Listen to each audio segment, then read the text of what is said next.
ஆழ்வார் திருநகரி. ஆழ்வார் திருநகரின்னு நமக்கு தோணக்கூடாது இந்த கோயில் ஆந்திரா பார்டரில் இருக்குமோன்னு. அப்படி கிடையாது. இந்த கோவில் எங்கே இருக்குன்னு பார்த்தீங்கன்னா நம்ம திருநெல்வேலி மாவட்டத்தில் தான் இருக்குது. இந்த கோவிலில் தான் நம்மாழ்வார் அவதரிச்சிருக்காரு.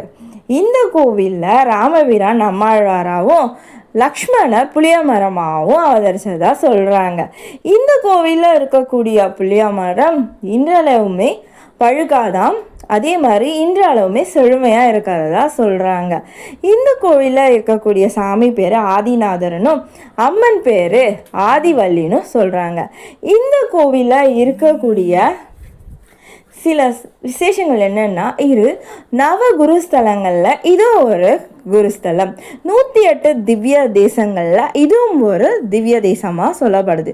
இந்த கோவில் அருகாமையில் இருக்கக்கூடியவர்கள் ஜூன் 3ஆம் தேதி அங்கே நடக்கக்கூடிய தங்கப்புலி வாகனத்தில் எழுந்தருளக்கூடிய ஆதிநாதரை தரிசித்து மனமகிழ்ச்சியும் செல்வத்தையும் வளத்தையும் வாங்கணுன்னு வேண்டி விடைபெறுகிறேன். நன்றி, வணக்கம்.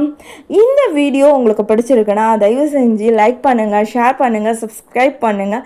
இது மாதிரி நிறையா டீட்டெயில்ஸ் தெரிஞ்சுக்கணும், ரொம்ப ஷார்ட் அண்ட் ஸ்வீட்டாக தெரிஞ்சுக்கணுன்னா என் சேனலை சப்ஸ்கிரைப் பண்ணுங்கள், சப்போர்ட் பண்ணுங்கள். நன்றி ஃப்ரெண்ட்ஸ்.